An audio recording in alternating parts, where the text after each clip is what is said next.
Today I'm gonna talk about, the 5 major steps you have to go through when buying a house, man.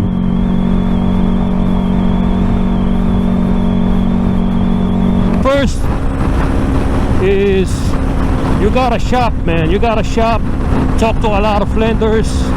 You gotta shop around for the best rates out there that you can get, man. Talk to different banks, see what the rates are, and you'll be surprised, man, that a lot of banks or a lot of the lenders out there, man, they have a higher rate than most, so you gotta shop around, man. It could save you like a point or two, but by just shopping around. And after you shop around, apply for a pre-qualification, man.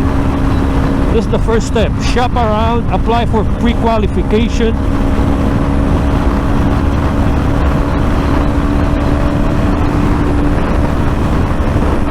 And see how much you can afford, man. During the pre-qualification, you'll find out, man, whether or not you can afford, the house that you want, or you'll know the price range that you can afford, man. So usually this involves a credit check, income to debt ratio check,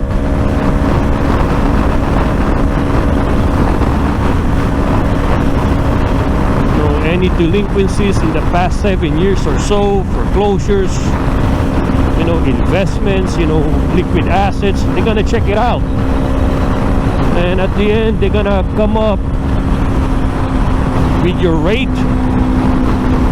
and how much you can afford, man. Then after that, man, comes the fun part, man. You're gonna go out there, interview a couple of agents, man, before checking out a house.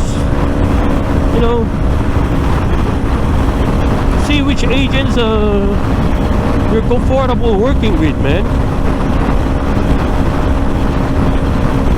And I'm gonna tell you guys, man, there's a reason why the higher rated agents that you see on those listing websites are rated high, man. There's a reason that they have a high rating, man. And I'm gonna tell you my experience working with a couple of agents in another video, man. Not this video, but in another video, when I was interviewing agents. I was just going for the looks, man. And I have this twisted logic, but I'm gonna talk about it in a different video, man, and how things turn out, what happened after, man. But once you find an agent, that you're comfortable working with, and that you think you could trust, let me tell you one thing again, man. Trust is built over time, man. You're not gonna be, trusting the agent off the bat 100%, man. You always have to look out for yourself. Even though you have a buyer's agent, you never know, man, until you've worked with an agent, in multiple occasions. You'll never really know, what this agent is all about. But after your first transaction with the agent, you'll get an idea, man. So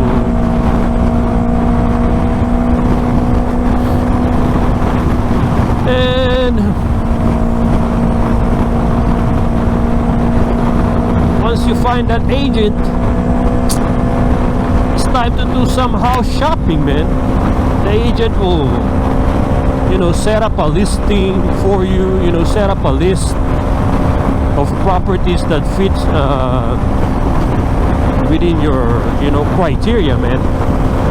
So you're gonna give that agent criteria, and they're going to set up like a automated, you know, listings that will be sent over to your email of properties that fits your that criteria that you've given them, man. And once you selected, you know, a couple of properties that you want to check out or you want to see, then your agent will work with the listing agent. The listing agent is the seller's agent, man. Your agent is called the buyer's agent. So the buyer's agent is supposed to look out for you, you know, your interest as a buyer. The seller's agent or the listing agent, they look out for the seller's best interest, man. So your agent is gonna work, you know, with the listing agent, so that you guys can visit the property and check it out, you know. Usually when visiting the property, it's not a good idea for the sellers to be there, man. So they have to work something out where the sellers get out of the house, so you could see, you know, what the house is all about without, you know, dealing with the seller, man. Because sometimes the sellers, they have some emotional investment on the property, man. So they kind of feel defensive if you notice something wrong with, you know, with the property. So that's why it's best, you know, for the sellers not to be in the property when you're about to view it. And once after the viewing, if you like the house, that's where you place an offer, man. Your buyer's agent, your agent is gonna be working with you, writing up the offer. So basically, you're gonna be discussing about the price, how much you're gonna offer, and, you know, some initial negotiations are gonna be in play during that time. And I'm gonna talk about negotiations, man, in a different video, man. You got an offer drafted, and then that's gonna go.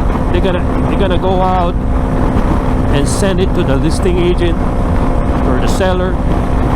The seller is gonna review your offer, and if all goes well, they're gonna accept your offer, man. Once they accept your offer, now you go to an escrow, man. Escrow is just like a third party. Usually when you're dealing with large transaction like this, escrow holds the money, you know, and then disperse it once the transaction closed. And the day of the closing, those instructions get executed, man. So your down payment plus the bank's money goes to the seller, man.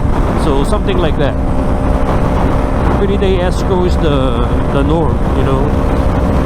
And during that time, usually there's a clause, man, in your contract that you get a chance to perform some due diligence, man, in the house, in the property. So this means that you can inspect it, and if you find something wrong, you can back out of the deal and get your earnest money, you know. Earnest money, usually when you're buying a house, you gotta put a deposit, you know, that they call it earnest money, man. You know, I recommend, guys, when you're buying a property, always have an inspector inspect that, man. You know, there could be a lot of issues that, you know, you can see. You know, the inspector will go through the property, you know, give you a detailed inspection report, man, and all the things, man, that's wrong with the property is gonna be in the inspection report, big or small, man. And usually what you don't want is some structural issues, man. So I recommend, you know, always go, you know, for an inspection. Hire an inspector to do that for you, man. Once it's all good, man, inspection came out good, nothing wrong there, nothing concerning. Now your bank is gonna send their own inspector, man. It's called they have a term they use called appraisal, man. That's the bank's inspector. So they make sure, you know, because they're putting their money too, man. They have a lot more skin in the game than you, man. So they want to make sure that this property is in a good condition, and you're not overpaying for that property, man. They're not just gonna give you the money for you to burn it, man. And at the end of that report, it will show, you know, how much is the property, man, based on their assessment, man. Once that appraisal is handed and, you know, all good with appraisal, next step is getting your, you know, insurance, you know, your property insurance before you can close. This is a requirement, man. Banks require this, you know, in case something happens to the property. And once you have that, you're gonna be scheduled, you know, like a closing date, man. So closing day is where you sign the documents, man, the dotted lines. You know, they make sure you have already, you know, transferred your down payment, and everything is in the escrow, man. That closing day,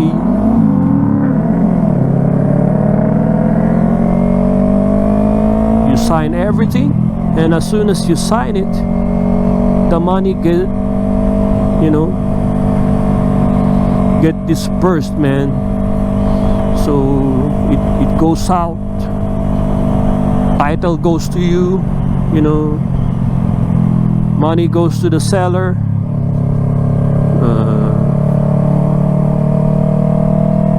They record it, they record the sale to the city, and it's official, man. You're now the new owner, man. Keys are gonna be handed to you, man. But that's how usually it goes, man. You know, but there's a lot of things that can go wrong, you know, and I'm gonna talk to you guys about those things in another video, man. But that's the simple you know, simple process on buying a house. And right now we're here, man. We're gonna check out this Italian food place, man. We're gonna have some pasta restorito, man. And I'm gonna see you inside, man. This video is a real estate vlog, motovlog, and food vlog, man, combined into one, man. So I'm gonna see you guys inside, man. Later.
after